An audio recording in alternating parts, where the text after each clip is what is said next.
سورۃ المدثر، سورہ مدثر کا تعارف۔ مقام نزول، سورہ مدثر مکہ مکرمہ میں نازل ہوئی ہے۔ رکوع اور آیات کی تعداد، اس صورت میں 2 رکوع اور 56 آیتیں ہیں۔ مدثر نام رکھنے کی وجہ، مدثر کا معنی ہے چادر اوڑھنے والا، اور اس صورت کی پہلی آیت میں حضور اقدس علیہ الصلوۃ والسلام کو اس وصف سے مخاطب کیا گیا، اس مناسبت سے اسے سورہ مدثر کہتے ہیں۔ سورہ مدثر کے مضامین، اس صورت کا مرکزی مضمون یہ ہے کہ اس میں نبی کریم علیہ الصلوۃ والسلام کو دین اسلام کی تبلیغ کرنے کا حکم دیا گیا، مشرک سرداروں کو اللہ تعالیٰ کے عذاب سے ڈرایا گیا اور جہنم کے اوصاف بیان کیے گئے ہیں، اور اس صورت میں یہ مضامین بیان ہوئے ہیں۔ نمبر 1، اس صورت کی ابتدائی آیات میں تبلیغ دین کے حوالے سے نبی پاک علیہ الصلوۃ والسلام کی تربیت فرمائی گئی اور کافروں کی طرف سے پہنچنے والی ایذاؤں پر صبر کرنے کی تلقین کی گئی۔ نمبر 2، قیامت کے دن کی ہولناکی اور ولید بن مغیرہ مخزومی کی مذمت بیان کی گئی اور اس کے دردناک انجام کے بارے میں بتایا گیا۔ نمبر 3، جہنم کے اوصاف بیان کیے گئے اور اس کے محافظوں کی تعداد بیان کی گئی۔ نمبر 4، چاند رات اور صبح کی قسم کھا کر فرمایا کہ دوزخ بہت بڑی چیزوں میں سے ایک چیز ہے۔ نمبر 5، یہ بتایا گیا ہے کہ ہر شخص اپنے اعمال کا خود ذمہ دار ہے۔ نیز جنتیوں اور جہنمیوں کے درمیان ہونے والی گفتگو بیان کی گئی۔ نمبر 6، مشرکین کی نادانی اور بے وقوفی بیان کی گئی کہ جس طرح شیر سے خوفزدہ ہو کر گدھا بھاگتا ہے، اسی طرح یہ لوگ نبی کریم علیہ الصلوۃ والسلام کی تلاوت قرآن سن کر ان سے بھاگتے ہیں۔ نمبر 7، اس صورت کے آخر میں بتایا گیا کہ قرآن مجید عظیم نصیحت ہے، تو جو چاہے اس سے نصیحت حاصل کرے۔ سورہ مزمل کے ساتھ مناسبت، سورہ مدثر کی اپنے سے ماقبل سورت مزمل کے ساتھ ایک مناسبت یہ ہے کہ دونوں صورتوں کے شروع میں نبی پاک علیہ الصلوۃ والسلام کو ان کے لباس کے ایک وصف کے ساتھ ندا فرمائی گئی۔ دوسری مناسبت یہ ہے کہ سورہ مزمل کی ابتدا میں تہجد پڑھنے کا حکم دیا گیا اور اس میں اپنی ذات کی تکمیل ہے، اور سورہ مدثر کی ابتدا میں لوگوں کو اللہ تعالیٰ کے عذاب سے ڈرانے کا حکم دیا گیا اور اس میں دوسروں کی تکمیل ہے۔ بسم اللہ الرحمن الرحیم۔ ترجمہ، اللہ کے نام سے شروع جو نہایت مہربان رحمت والا ہے۔ یا ایہا المدثر قم فانذر۔ ترجمہ، اے چادر اوڑھنے والے کھڑے ہو جاؤ پھر ڈر سناؤ۔ یا ایہا المدثر، اے چادر اوڑھنے والے۔ شان نزول، حضرت جابر رضی اللہ تعالی عنہ سے مروی ہے، سرکار دو عالم صلی اللہ تعالی علیہ وآلہ وسلم نے ارشاد فرمایا، میں ہرا پہاڑ پر تھا کہ مجھے ندا کی گئی، یا محمد انک رسول اللہ۔ میں نے اپنے دائیں بائیں دیکھا تو کچھ نہ پایا، اور جب اوپر دیکھا تو ایک شخص یعنی وہی فرشتہ جس نے ندا کی تھی آسمان اور زمین کے درمیان بیٹھا ہے۔ یہ دیکھ کر مجھ پر روب طاری ہوا اور میں حضرت خدیجہ رضی اللہ تعالی عنہا کے پاس آیا اور میں نے انہیں کہا کہ مجھے چادر اڑھاؤ۔ انہوں نے چادر اڑھا دی۔ اس کے بعد حضرت جبرائیل علیہ الصلوۃ والسلام آئے اور انہوں نے کہا، یا ایھا المدثر، اے چادر اوڑھنے والے، قم، کھڑے ہو جاؤ۔ اس آیت کا ایک معنی یہ ہے کہ اے چادر اوڑھنے والے نبی صلی اللہ تعالی علیہ وسلم، آپ اپنی خوابگاہ سے کھڑے ہو جائیں، پھر اپنی قوم کو ایمان نہ لانے پر اللہ تعالیٰ کے عذاب سے ڈرائیں۔ دوسرا معنی یہ ہے کہ اے چادر اوڑھنے والے نبی صلی اللہ تعالی علیہ وسلم، آپ اپنی خوابگاہ سے کھڑے ہو جائیں، پھر تمام لوگوں کو ایمان نہ لانے پر اللہ تعالیٰ کے عذاب سے ڈرائیں، کیونکہ آپ تمام لوگوں کی طرف رسول بنا کر بھیجے گئے ہیں۔ وَرَبَّكَ فَكَبِّرْ وَثِيَابَكَ فَطَهِّرْ۔ ترجمہ، اور اپنے رب ہی کی بڑائی بیان کرو اور اپنے کپڑے پاک رکھو۔ وَرَبَّكَ فَكَبِّرْ، اور اپنے رب ہی کی بڑائی بیان کرو، یعنی بتوں کے پجاری اللہ تعالیٰ کی شان میں جو بکواس کرتے ہیں، آپ اس سے اللہ تعالیٰ کی عظمت اور بڑائی بیان کریں۔ مروی ہے کہ جب یہ آیت نازل ہوئی تو حضور اقدس علیہ الصلوۃ والسلام نے اللہ اکبر فرمایا۔ حضرت خدیجہ رضی اللہ تعالی عنہا نے بھی حضور انور علیہ الصلوۃ والسلام کی تکبیر سن کر تکبیر کہی اور خوش ہوئیں، اور انہیں یقین ہو گیا کہ وحی آئی ہے۔ وَثِيَابَكَ فَطَهِّرْ، اور اپنے کپڑے پاک رکھو۔ اس آیت کا ایک معنی یہ ہے کہ اے حبیب علیہ الصلوۃ والسلام، آپ اپنے کپڑے ہر طرح کی نجاست سے پاک رکھیں، کیونکہ نماز کے لیے طہارت ضروری ہے، اور نماز کے علاوہ اور حالتوں میں بھی کپڑے پاک رکھنا بہتر ہے۔ دوسرا معنی یہ ہے کہ آپ کے کپڑے عربوں کی عادت کے مطابق زیادہ لمبے نہ ہوں، کیونکہ بہت زیادہ لمبے ہونے کی وجہ سے چلنے پھرنے کے دوران کپڑے نجس ہونے کا احتمال رہتا ہے۔ وَالرُّجْزَ فَاهْجُرْ وَلَا تَمْنُن تَسْتَكْثِرْ وَلِرَبِّكَ فَاصْبِرْ۔ ترجمہ، اور گندگی سے دور رہو اور زیادہ لینے کی خاطر کسی پر احسان نہ کرو، اور اپنے رب کے لیے ہی صبر کرتے رہو۔ وَالرُّجْزَ فَاهْجُرْ، اور گندگی سے دور رہو۔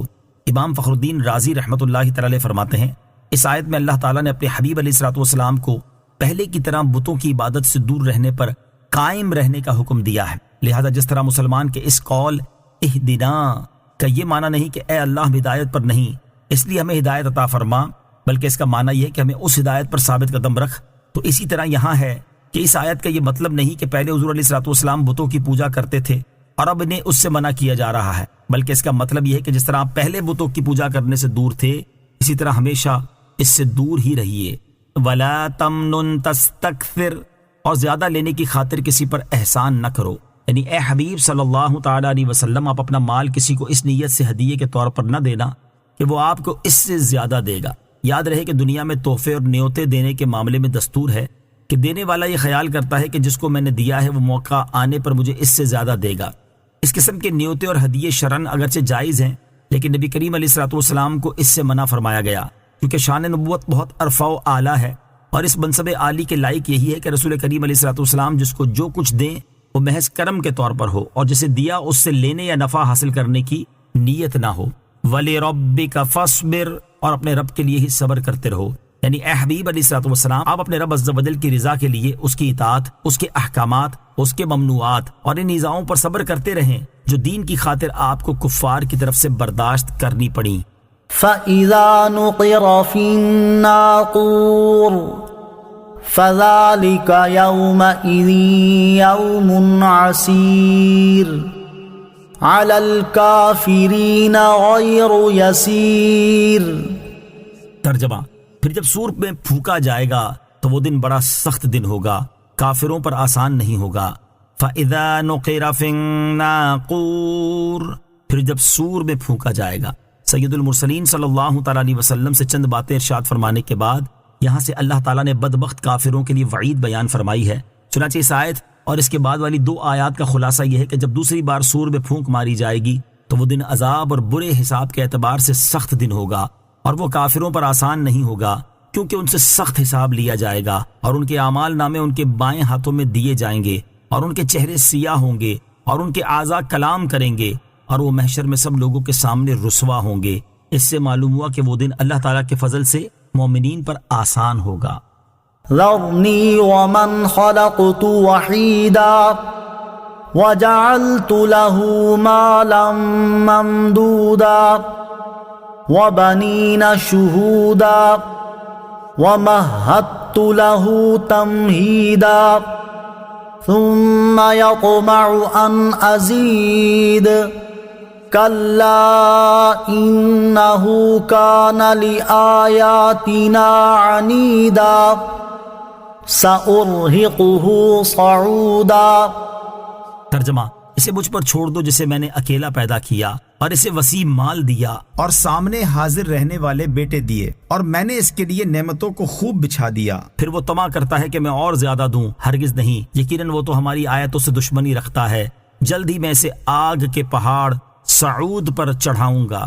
ذرنی ومن خلقت وحیدا، اسے مجھ پر چھوڑ دو جسے میں نے اکیلا پیدا کیا۔ شان نزول، ولید بن مغیرہ مخزومی اپنی قوم میں وحید یعنی یکتا کے لقب سے مشہور تھا۔ اس کے بارے میں یہ آیت نازل ہوئی، چنانچہ اس آیت اور اس کے بعد والی 5 آیات کا خلاصہ یہ ہے کہ اے پیارے حبیب علیہ الصلوۃ والسلام آپ کی طرف سے اس سے انتقام لینے کے لیے میں کافی ہوں، جسے میں نے اس کی ماں کے پیٹ سے مال اور اولاد کے بغیر اکیلا پیدا کیا، پھر میں نے اس پر انعام کیا اور اسے کھیتیوں، کثیر مویشیوں اور تجارتوں سے وسیع مال دیا، اور اسے ایسے 10 بیٹے دیے جنہیں مالدار ہونے کی وجہ سے مال کمانے کے لیے سفر کرنے کی حاجت نہ تھی، اس لیے وہ سب باپ کے سامنے رہتے، اور میں نے اس کے لیے دنیاوی نعمتوں کو خوب بچھا دیا کہ اسے قوم میں عزت و مرتبہ بھی دیا، ریاست بھی عطا فرمائی، عیش بھی دیا اور لمبی عمر بھی عطا کی۔ پھر وہ میری ناشکری کے باوجود حرص اور ہوس کی وجہ سے یہ امید کرتا ہے کہ میں اسے مال اور اولاد اور زیادہ دوں۔ ایسا ہرگز نہیں ہوگا، اور آج کے بعد اس کے کفر کے ہوتے ہوئے اس کی نعمتوں میں اضافہ نہیں ہوگا، اور اس کی وجہ یہ ہے کہ وہ میری آیاتوں سے دشمنی رکھتا ہے اور ان کا انکار کرتا ہے۔ وَجَعَلْتُ لَهُ مَالًا مَمْدُودًا، اور اسے وسیع مال دیا۔ حضرت عبداللہ ابن عباس رضی اللہ تعالیٰ عنہ فرماتے ہیں ولید بن مغیرہ کے پاس 9000 مسقال یعنی تقریباً 3375 تولے چاندی تھی، اور اس کے پاس اونٹ، گھوڑے اور مویشی اتنے زیادہ تھے کہ مکے سے لے کر طائف تک کا علاقہ بھر جاتا تھا، اور ان کے علاوہ کثیر تعداد میں بکریاں، غلام اور لونڈیاں بھی تھیں۔ حضرت مجاہد رضی اللہ تعالیٰ عنہ سے منقول ہے کہ ولید بن مغیرہ کے پاس 1,00,000 دینار موجود تھے، اور طائف میں اس کا ایسا بڑا باغ تھا جو سال کے کسی وقت پھلوں سے خالی نہ ہوتا تھا۔ وبنین شہودا، اور سامنے حاضر رہنے والے بیٹے دیے۔ ولید بن مغیرہ کے 10 بیٹوں میں سے 3 مشرف با اسلام ہوئے، اور ان میں سے ایک اسلامی لشکروں کے مشہور سپہ سالار اور ملک شام کے فاتح حضرت خالد بن ولید رضی اللہ تعالی عنہ ہیں۔ کلا، ہرگز نہیں۔ منقولے کے آیت کے نزول کے بعد ولید کے مال، اولاد اور عزت و مرتبے میں کمی ہونا شروع ہو گئی، یہاں تک کہ وہ بڑی ذلت و خواری کے ساتھ ہلاک ہو گیا۔ سأرہقہ صعودا، جلدی میں اسے آگ کے پہاڑ سعود پر چڑھاؤں گا۔ حضرت ابو سعید رضی اللہ تعالیٰ عنہ سے روایت ہے، نبی اکرم علیہ الصلوۃ والسلام نے ارشاد فرمایا، سعود آگ کا ایک پہاڑ ہے جس پر کافر کو 70 سال تک چڑھایا جائے گا، پھر 70 سال تک اسے اس پہاڑ سے نیچے گرایا جائے گا، اور یہ سلسلہ ہمیشہ جاری رہے گا۔ انه فکر وقدر فقتل کیف قدر ثم قتل کیف قدر ثم نظر ثم عبس وبسر ثم ادبر واستكبر فقال ان هذا الا سحر يؤثر ان هذا الا قول البشر سأصليه سقر۔ ترجمہ، بے شک اس نے سوچا اور دل میں کوئی بات ٹھہرا لی تو اس پر لعنت ہو، اس نے کیسی بات ٹھہرائی، پھر اس پر لعنت ہو، اس نے کیسی بات ٹھہرائی، پھر نظر اٹھا کر دیکھا، پھر اس نے تیوری چڑھائی اور منہ بگاڑا، پھر پیٹھ پھیری اور تکبر کیا، پھر بولا یہ تو وہی جادو ہے جو منقول چلتا آ رہا ہے، یہ آدمی ہی کا کلام ہے، جلدی میں اسے دوزخ میں دھساؤں گا۔ انہو فکر وقدر، بے شک اس نے سوچا اور دل میں کوئی بات ٹھہرا لی۔ شان نزول، جب یہ آیت حامیم تنزیل الکتاب من اللہ العزیز العلیم نازل ہوئی اور سرکار دو عالم علیہ الصلوۃ والسلام نے مسجد میں نماز کے دوران اس کی تلاوت فرمائی تو ولید نے اس آیت کو سنا اور اپنی قوم کی مجلس میں آ کر اس نے کہا کہ خدا کی قسم میں نے محمد صلی اللہ تعالی علیہ وسلم سے ابھی ایک کلام سنا ہے، نہ وہ کلام آدمی کا ہے اور نہ جن کا، خدا کی قسم اس کلام میں عجیب شیرینی، تازگی، فوائد اور دلکشی ہے، وہ کلام سب پر غالب رہے گا۔ قریش کو اس کی ان باتوں سے بہت غم ہوا اور ان میں مشہور ہو گیا کہ ولید اپنے آبائی دین سے منحرف ہو گیا ہے۔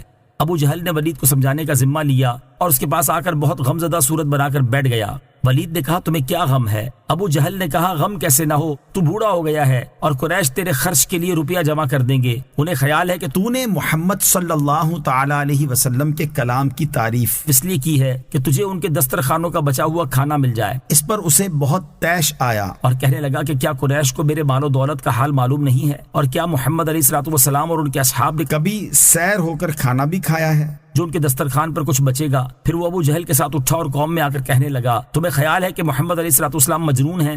کیا تم نے ان میں کبھی دیوانگی کی کوئی بات دیکھی؟ سب نے کہا ہرگز نہیں۔ ولید کہنے لگا تم انہیں کاہن سمجھتے ہو، کیا تم نے انہیں کبھی کہانت کرتے دیکھا ہے؟ سب نے کہا ہرگز نہیں۔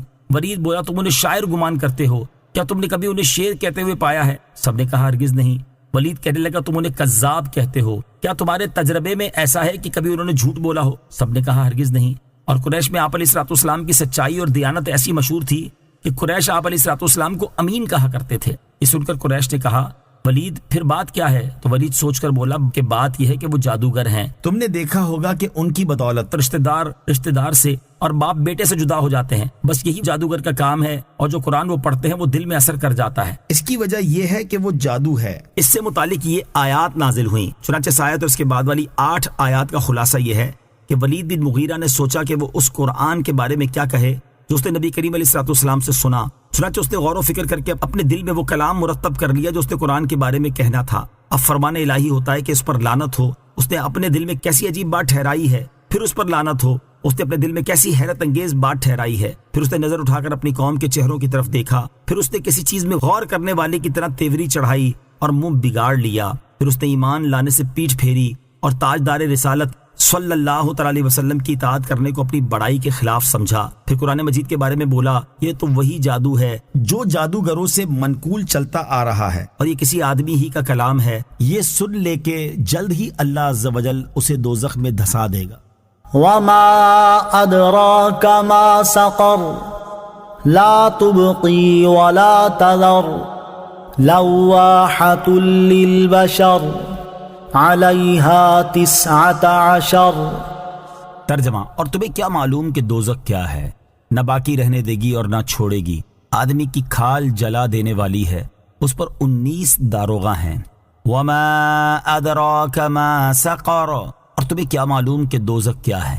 اس آیت اور اس کے بعد والی 3 آیات کا خلاصہ یہ ہے کہ اے مخاطب، تمہیں کیا معلوم کہ دوزخ کیا ہے؟ وہ ایسی جگہ ہے کہ عقل اس کی شدت اور سختی کا اندازہ نہیں لگا سکتی۔ وہ نہ کسی عذاب کے مستحق کو چھوڑے گی اور نہ کسی کے جسم پر گوشت پوست کھال لگی رہنے دے گی، بلکہ عذاب کے مستحق کو گرفتار کرے گی اور گرفتار کو جلائے گی۔ اور ایسا نہیں ہوگا کہ ہلاک ہونے کے بعد معاملہ ختم ہو جائے گا، بلکہ جب اس میں داخل لوگ جل جائیں گے تو پھر ویسے ہی کر دیے جائیں گے جیسے پہلے تھے، اور جہنم پھر انہیں جلائے گی۔ وہ جہنم تو جلا کر آدمی کی کھال اتار لینے والی ہے، اور اس پر 19 فرشتے حضرت مالک علیہ السلام اور ان کے 18 ساتھی داروغہ کے طور پر مقرر ہیں۔ کفار کا سخت عذاب اور جہنم کی شدت۔ کفار کے سخت عذاب اور جہنم کی شدت کے بارے میں ایک اور مقام پر اللہ تعالی ارشاد فرماتا ہے، ان الذين كفروا بآياتنا سوف نصليهم نارا كلما نضجت جلودهم بدلناهم جلودا غيرها ليذوقوا العذاب ان اللہ کان عزیزا حکیما۔ ترجمہ، بے شک وہ لوگ جنہوں نے ہماری آیتوں کا انکار کیا، ان قریب ہم ان کو آگ میں داخل کریں گے۔ جب کبھی ان کی کھالیں خوب جل جائیں گی تو ہم ان کی کھالوں کو دوسری کھالوں سے بدل دیں گے کہ عذاب کا مزہ چکھ لیں۔ بے شک اللہ زبردست ہے، حکمت والا ہے۔ اور ارشاد فرمایا، اِنَّا أَعْتَدْنَا لِلظَّالِمِينَ نَارًا أَحَاطَ بِهِمْ سُرَادِقُهَا وَإِن يَسْتَغِيثُوا يُغَاثُوا بِمَاءٍ كَالْمُهْلِ يَشْوِي الْوُجُوهَ بِئْسَ الشَّرَابُ وَسَاءَتْ مُرْتَفَقًا۔ ترجمہ، بے شک ہم نے ظالموں کے لیے وہ آگ تیار کر رکھی ہے جس کی دیواریں انہیں گھیر لیں گی، اور اگر وہ پانی کے لیے فریاد کریں گے تو ان کی فریاد اس پانی سے پوری کی جائے گی جو پگھلائے ہوئے تانبے کی طرح ہوگا، جو ان کے منہ کو بھون دے گا۔ کیا ہی برا پینا، اور دوزخ کیا ہی بری ٹھہرنے کی جگہ ہے۔ اللہ تعالی ہمارے ایمان کی حفاظت فرمائے، اور ایمان کی حالت میں ہی ہمیں موت نصیب فرمائے، اور جہنم کے انتہائی سخت اور دردناک عذاب سے ہمیں نجات عطا فرمائے، آمین۔ وما جعلنا اصحاب النار الا ملائکہ وما جعلنا عدتهم الا فتنة للذین کفروا لیستیقن الذین اوتوا الکتاب ویزداد الذین آمنوا ایمانا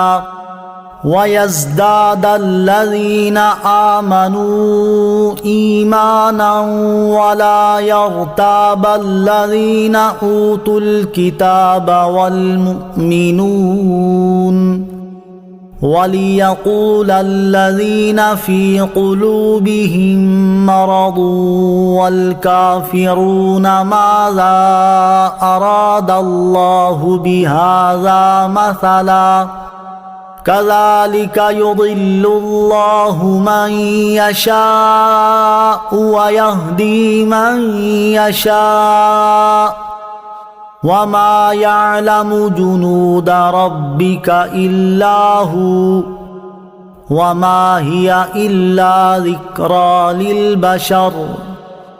ترجمہ، اور ہم نے دوزخ کے داروغے فرشتے ہی بنائے، اور ہم نے ان کی یہ گنتی کافروں کی آزمائش کے لیے ہی رکھی، اس لیے کہ کتاب والوں کو یقین ہو جائے اور ایمان والوں کا ایمان بڑھے، اور اہل کتاب اور مسلمان شک نہ کریں، اور تاکہ جن کے دلوں میں مرض ہے اور وہ کافر کہیں اس عجیب و غریب بات سے اللہ کی کیا مراد ہے۔ یوں ہی اللہ گمراہ کرتا ہے جسے چاہتا ہے اور ہدایت دیتا ہے جسے چاہتا ہے، اور تمہارے رب کے لشکروں کو اس کے سوا کوئی نہیں جانتا، اور وہ جہنم تو انسان کے لیے نصیحت ہی ہے۔ وما جعلنا اصحاب النار الا ملائکہ، اور ہم نے دوزخ کے داروغے فرشتے ہی بنائے۔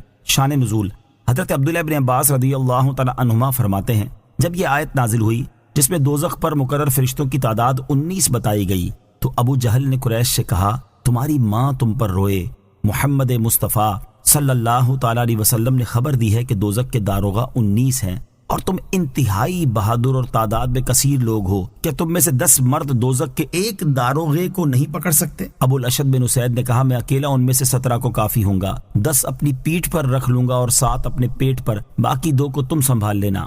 اس پر یہ آیت نازل ہوئی اور اس کا خلاصہ یہ ہے کہ اللہ تعالیٰ نے دوزخ کے داروغے انسانوں میں مرد نہیں بنائے جن پر کفار غالب آ جائیں گے، بلکہ اللہ تعالیٰ نے دوزخ کے داروغے فرشتے ہی بنائے ہیں، لہٰذا ان میں ایسا کون ہے جو فرشتوں پر غالب آ سکے؟ اور اللہ تعالیٰ نے ان فرشتوں کی یہ قلیل تعداد کافروں کی اس آزمائش کے لیے ہی رکھی ہے کہ وہ اللہ تعالیٰ کی حکمت پر اعتماد نہ کر کے اس تعداد میں کلام کریں اور کہیں کہ 19 کیوں ہوئے۔ نیز یہ تعداد بیان کرنے میں 4 باتیں اور مقصود ہیں۔ نمبر 1، تورات اور انجیل میں لکھا ہوا تھا دوزخ کے داروغے 19 ہیں، قرآن پاک میں بھی ان کی تعداد بیان کر دی گئی تاکہ یہ تعداد اپنی کتابوں کے موافق دیکھ کر یہودیوں کو حضور اقدس علیہ الصلوۃ والسلام کی صداقت کا یقین حاصل ہو۔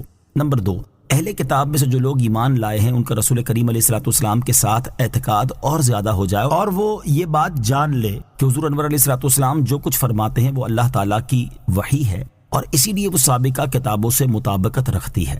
نمبر 3، اہل کتاب اور مسلمان اس گنتی میں شک نہ کریں۔ نمبر 4، جن کے دلوں میں منافقت کا مرض ہے وہ اور کافر کہیں اس عجیب و غریب بات سے اللہ تعالیٰ کی کیا مراد ہے، اور جس طرح اللہ تعالیٰ نے اسے گمراہ کیا جس نے اس تعداد کا انکار کیا اور اسے ہدایت دی جس نے اس تعداد کی تصدیق کی، اسی طرح اللہ تعالیٰ جسے چاہتا ہے گمراہ کرتا ہے اور جسے چاہتا ہے ہدایت دیتا ہے، اور تمہارے رب عز و جل کے لشکروں کو اس کے سوا کوئی نہیں جانتا، اور وہ یعنی جہنم اور اس کی صفت یا قرآن کی آیات تو انسان کے لیے نصیحت ہی ہے۔ کلا والقمر واللیل اذ ادبر والصبح اذا اسفر انہا لإحدى الكبر نذیرا للبشر لمن شاء منکم ان یتقدم او یتأخر۔ ترجمہ، خبردار چاند کی قسم اور رات کی جب پیٹ پھیرے اور صبح کی جب وہ خوب روشن ہو جائے، بے شک دوزخ بہت بڑی چیزوں میں سے ایک چیز ہے، آدمیوں کو ڈرانے والی ہے، اسے جو تم میں سے آگے بڑھنا چاہے یا پیچھے ہٹنا چاہے۔ انہا لإحدى الکبر، بے شک دوزخ بہت بڑی چیزوں میں سے ایک چیز ہے۔ اس سے پہلے اللہ تعالیٰ نے چاند، رات اور صبح کی قسم ارشاد فرمائی کیونکہ ان میں اللہ تعالیٰ کی قدرت کے عجائبات ظاہر ہیں۔ اس کے بعد اس آیت اور اس کے بعد والی 2 آیات میں ارشاد فرمایا کہ بے شک دوزخ حضرت آدم علیہ الصلوۃ والسلام کے زمانے سے لے کر قیامت تک کے تمام گناہگار جنوں اور انسانوں کو عذاب دینے پر اللہ تعالیٰ کے قادر ہونے پر دلالت کرنے والی بہت بڑی چیزوں میں سے ایک چیز ہے، اور یہ دوزخ آدمیوں میں سے اس کو ڈرانے والی ہے جو تم میں سے ایمان لا کر بھلائی کی طرف یا جنت کی طرف آگے بڑھنا چاہے یا کفر اختیار کر کے جنت سے پیچھے ہٹنا چاہے اور جہنم کے عذاب میں گرفتار ہونا چاہے۔ اس سے معلوم ہوا کہ انسان اپنے اعمال میں مجبور محض نہیں بلکہ اسے ایک طرح کا اختیار حاصل ہے۔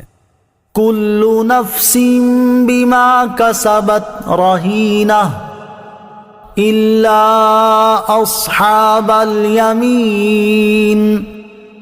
ترجمہ، ہر جان اپنے کمائے ہوئے اعمال میں گروی رکھی ہے مگر دائیں طرف والے۔ کل نفس بما کسبت رہینہ، ہر جان اپنے کمائے ہوئے اعمال میں گروی رکھی ہے۔ اس آیت اور اس کے بعد والی آیت کا خلاصہ یہ ہے کہ جنوں اور انسانوں میں سے ہر جان اپنے کیے ہوئے اعمال کی وجہ سے ایسے قید ہے جیسے وہ چیز جسے گروی رکھا ہوا ہے۔ البتہ کافر دائمی طور پر اور ایمان والے عارضی طور پر قید ہیں، کیونکہ کافر جہنم کے عذاب سے کبھی نجات نہ پائیں گے، جبکہ بعض ایمان والے شروع سے ہی جہنم سے نجات پا کر جنت میں چلے جائیں گے، اور بعض اپنے گناہوں کی سزا پانے کے بعد جنت میں داخل ہوں گے۔ اس طرح ایمان والے سب کے سب نجات پا جائیں گے۔ فی جنات یتساءلون عن المجرمین ما سلککم فی سقر قالوا لم نک من المصلین ولم نک نطعم المسکین وَكُنَّا نَخُوضُ مَعَ الْخَائِضِينَ وَكُنَّا نُكَذِّبُ بِيَوْمِ الدِّينِ حَتَّى أَتَانَا الْيَقِينَ۔ ترجمہ، باغوں میں ہوں گے، وہ پوچھ رہے ہوں گے مجرموں سے کون سی چیز تمہیں دوزخ میں لے گئی؟ وہ کہیں گے ہم نمازیوں میں سے نہیں تھے اور مسکین کو کھانا نہیں کھلاتے تھے اور بیہودہ فکر والوں کے ساتھ بیہودہ باتیں سوچتے تھے، اور ہم انصاف کے دن کو جھٹلاتے رہے یہاں تک کہ ہمیں موت آئی۔ فی جنات یتساءلون، باغوں میں ہوں گے، وہ پوچھ رہے ہوں گے۔ اس آیت اور اس کے بعد والی 7 آیات کا خلاصہ یہ ہے کہ ایمان والے آخرت میں باغوں میں ہوں گے، اور جب جہنم میں داخل ہونے والے مومن اس سے نکل جائیں گے تو جنتی کافروں سے ان کا حال پوچھیں گے کہ تمہیں کون سی چیز دوزخ میں لے گئی؟ وہ انہیں جواب دیتے ہوئے کہیں گے ہم دنیا میں نماز پڑھنے والوں میں سے نہیں تھے، کیونکہ ہم نماز کے فرض ہونے کا اعتقاد نہیں رکھتے تھے، اور مسلمانوں کی طرح مسکین پر صدقہ نہیں کرتے تھے، اور اللہ تعالیٰ کی آیات کے بارے میں بیہودہ فکر کرنے والوں کے ساتھ بیٹھ کر بیہودہ باتیں سوچتے تھے اور ان کے بارے میں جھوٹی باتیں بولتے تھے، اور ہم انصاف کے اس دن کو جھٹلاتے رہے جس میں اعمال کا حساب ہوگا اور ان کی جزا دی جائے گی، یہاں تک کہ ہمیں موت آئی اور ہم ان مذموم افعال کی وجہ سے ہمیشہ کے لیے جہنم میں داخل ہو گئے۔ فما تنفعهم شفاعة الشافعین، ترجمہ، تو انہیں سفارشیوں کی سفارش کام نہ دے گی۔ فما تنفعهم شفاعة الشافعین، تو انہیں سفارشیوں کی سفارش کام نہ دے گی، یعنی انبیاء کرام علیہ الصلوۃ والسلام، فرشتے، شہداء اور صالحین جنہیں اللہ تعالیٰ نے شفاعت کرنے کا اذن دیا ہے، وہ ایمانداروں کی شفاعت کریں گے اور کافروں کی شفاعت نہیں کریں گے، لہٰذا جو لوگ ایمان نہیں رکھتے انہیں قیامت کے دن شفاعت میسر بھی نہ ہوگی۔ گناہ گار مسلمانوں کی شفاعت ہوگی۔ اس آیت سے ثابت ہوا کہ قیامت کے دن گناہ گار مسلمانوں کے لیے شفاعت ہوگی اور انہیں شفاعت کام بھی آئے گی، اور یہ بات کثیر احادیث سے بھی ثابت ہے، جیسا کہ حضرت عبداللہ بن شقیق رضی اللہ تعالیٰ عنہ فرماتے ہیں، میں ایلیا کے مقام پر ایک قافلے کے ساتھ تھا، ان میں سے ایک شخص نے کہا میں نے رسول اللہ صلی اللہ تعالیٰ علیہ وآلہ وسلم کو یہ ارشاد فرماتے ہوئے سنا ہے کہ میری امت کے ایک آدمی کی شفاعت کے ذریعے بنو تمیم کی آبادی کی تعداد سے زیادہ لوگ جنت میں داخل ہوں گے۔ عرض کی گئی یا رسول اللہ صلی اللہ تعالیٰ علیہ وآلہ وسلم، کیا وہ شخص آپ کے علاوہ کوئی اور ہوگا؟ ارشاد فرمایا ہاں، میرے علاوہ کوئی اور ہوگا۔ اور حضرت حارث بن قیس رضی اللہ تعالیٰ عنہ سے مروی ہے، نبی کریم علیہ الصلوۃ والسلام نے ارشاد فرمایا میری امت کے بعض لوگ ایسے ہوں گے جن کی شفاعت کے ذریعے قبیلہ مضر کے لوگوں سے زیادہ لوگ بخشے جائیں گے۔ فما لهم عن التذکرة معرضین كأنهم حمر مستنفرة فرت من قسورة۔ ترجمہ، تو انہیں کیا ہوا نصیحت سے منہ پھیرے ہوئے ہیں، گویا وہ بھڑکے ہوئے گدھے ہوں۔ جو شیر سے بھاگے ہوں۔ فما لہم، تو انہیں کیا ہوا؟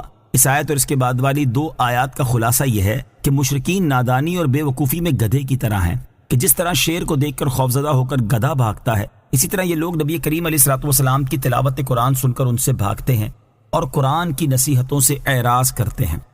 بل يريد كل امرئ منهم ان يؤتى صحفا منشرة كلا بل لا يخافون الآخرة۔ ترجمہ، بلکہ ان میں سے ہر شخص چاہتا ہے کہ اسے کھلے صحیفے ہاتھ میں دے دیے جائیں، ہرگز نہیں بلکہ وہ آخرت سے ڈرتے نہیں۔ بل یرید کل امرئ منہم، بلکہ ان میں سے ہر شخص چاہتا ہے۔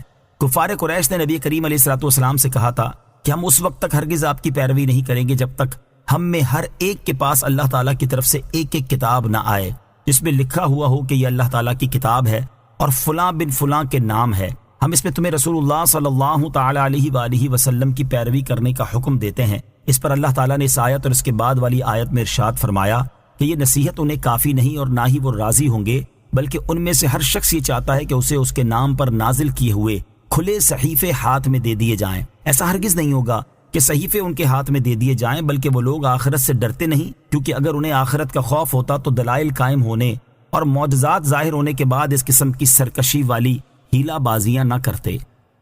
کلا انہ تذکرہ فمن شاء ذکرہ وما يذكرون إلا أن يشاء الله هو أهل التقوى وأهل المغفرة۔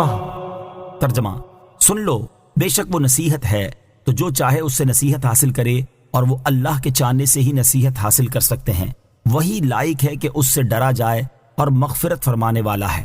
کلا، سن لو. اس آیت اور اس کے بعد والی 2 آیات کا خلاصہ یہ ہے کہ اے لوگو سن لو، بے شک وہ قرآن شریف عظیم نصیحت ہے، تو جو چاہے اس سے نصیحت حاصل کرے کیونکہ اس کا فائدہ اسے ہی ہوگا، اور وہ اللہ تعالیٰ کے چاہنے سے ہی نصیحت حاصل کر سکتے ہیں.